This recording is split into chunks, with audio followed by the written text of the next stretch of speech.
जय श्री राधे कृष्णा। आप सभी का ज्ञान संगम चैनल में स्वागत है।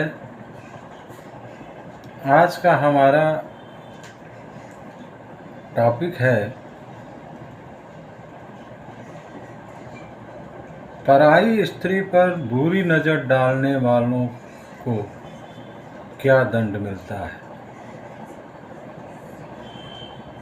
तो आइए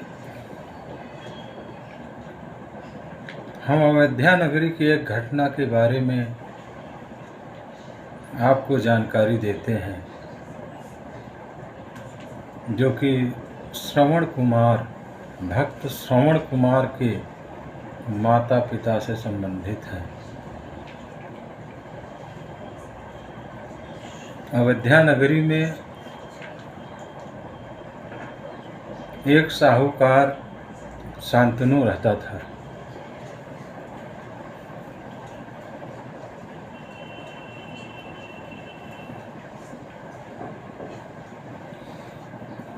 शांतनु बहुत बड़ा साहूकार था। वह कर्ज देता था और दूसरों को अन्य सोना चांदी आदि जो है उधार भी देता था।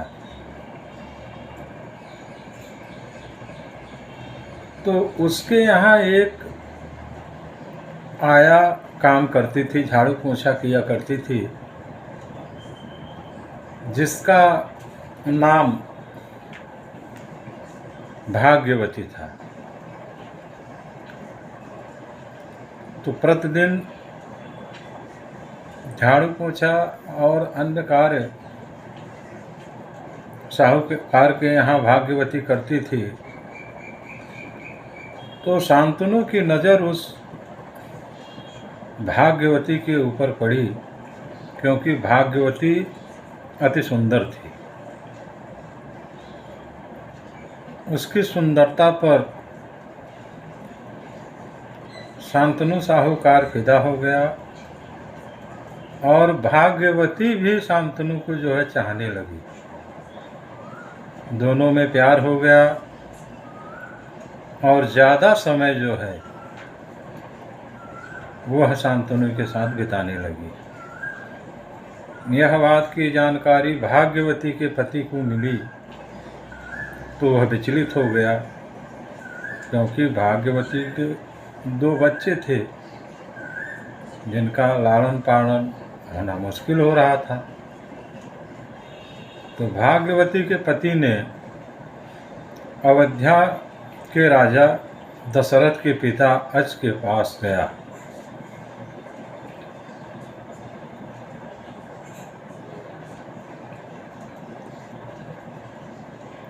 राजा अज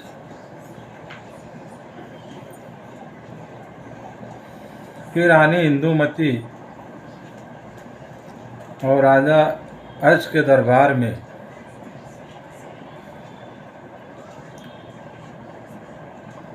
जब आया का पति पहुंचा और गुहार लगाया कि प्रभु दुहाई है, दुहाई है, शांतनु साहूकार मेरे पत्नी के साथ ऐसा व्यवहार किया है, कृपया न्याय दें। शांतनु और भाग्यवती को दरबार में बुलाया गया और राजा अज ने साहूकार से पूछा, क्या तुमने यह अपराध किया है? और भाग्यवती से भी पूछा। तो साहूकार डर गया और हाँ महाराज, हमसे यह अपराध हुआ है।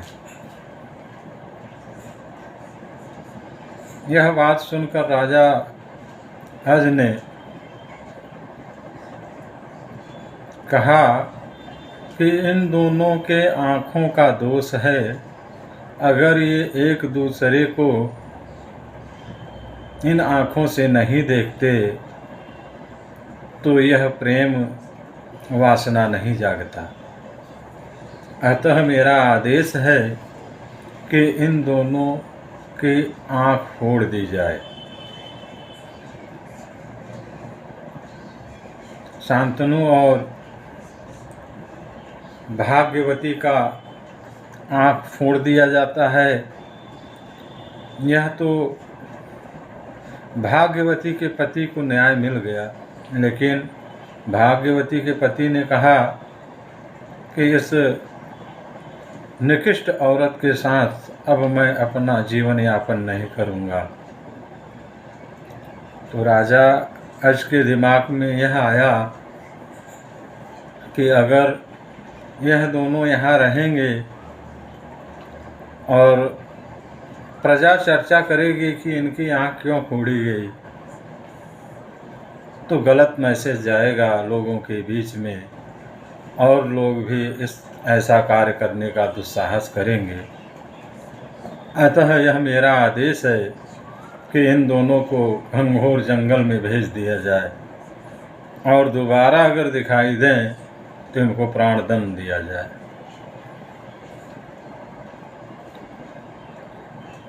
शांतनु और भाग्यवती दोनों जंगल में चले गए और कुटिया बनाकर वहीं श्री प्रभु नारायण की उपासना करने लगे। काफ़ी दिनों के बाद प्रभु प्रसन्न हो गए और भाग्यवती गर्भवती हो गई और शांतनु और भाग्यवती का जो पुत्र हुआ उनका नाम भक्त श्रवण कुमार।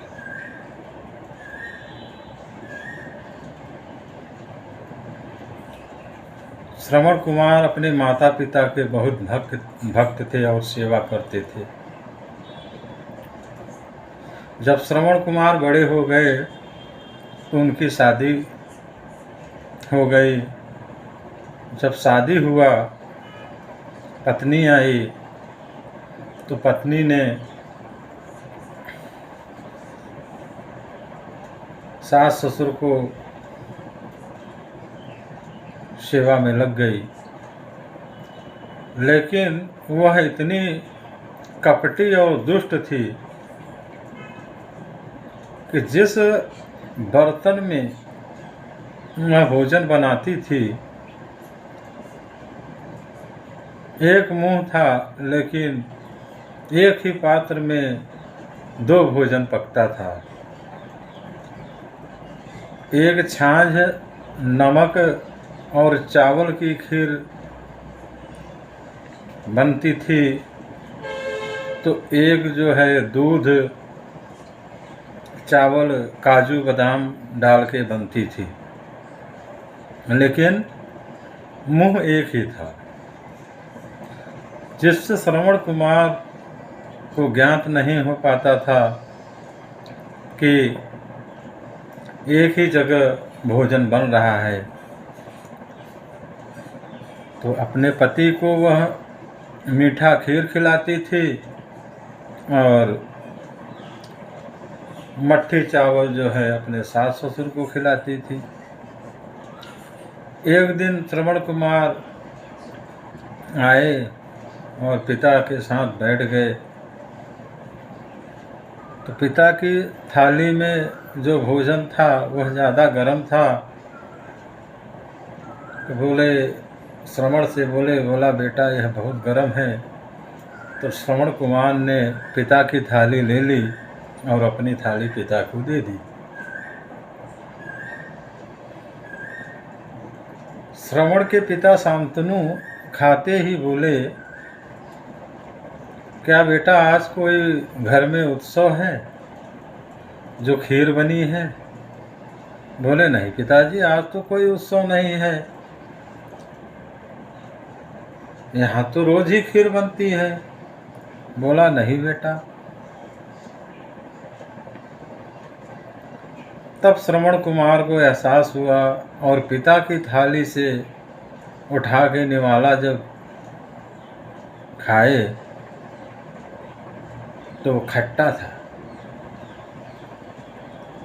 तब श्रवण कुमार को एहसास हुआ कि मेरी पत्नी बहुत निकृष्ट और दुष्ट है और उसी समय श्रवण कुमार ने प्रतिज्ञा लिया कि आज से मैं अपने माँ बाप की सेवा स्वयं करूँगा, और पत्नी को अपने उसके पीहर भेज दिया और तुरंत ही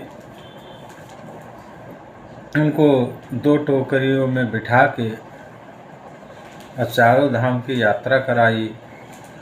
यात्रा कराने से उनको वैकुंठ धाम की प्राप्ति हुई दोनों को, और खुद श्रवण कुमार भी वैकुंठ धाम को चले गए। भाव यह है, तात्पर्य यह है कि अगर आप बुरा कर्म करते हैं और सच्चे मन से अपने अपराध का भगवान श्री हरि के चरणों में ध्यान लगाकर तपस्या और पश्चाताप करेंगे, तो हो सकता है आपको मुक्ति मिल जाए। हो नहीं सकता है, मिल जाएगी, मुक्ति मिल जाएगी। इसीलिए सभी महानुभावों एवं प्रेमियों से अनुरोध है कि किसी भी पराई वस्तु या पराई स्त्री या पराई वस्तुओं पर बुरी नज़र न डालें, जिसका आपको बाद में पछतावा हो। आज के वीडियो में बस इतना ही।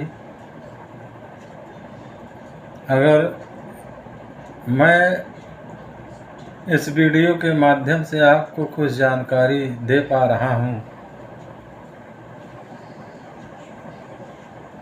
तो इसको सब्सक्राइब आइकन बेल को दबाएं, ताकि आपको हमारे द्वारा नए नए ज्ञानवर्धक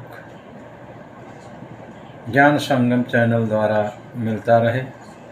जय श्री राधे, जय श्री कृष्णा।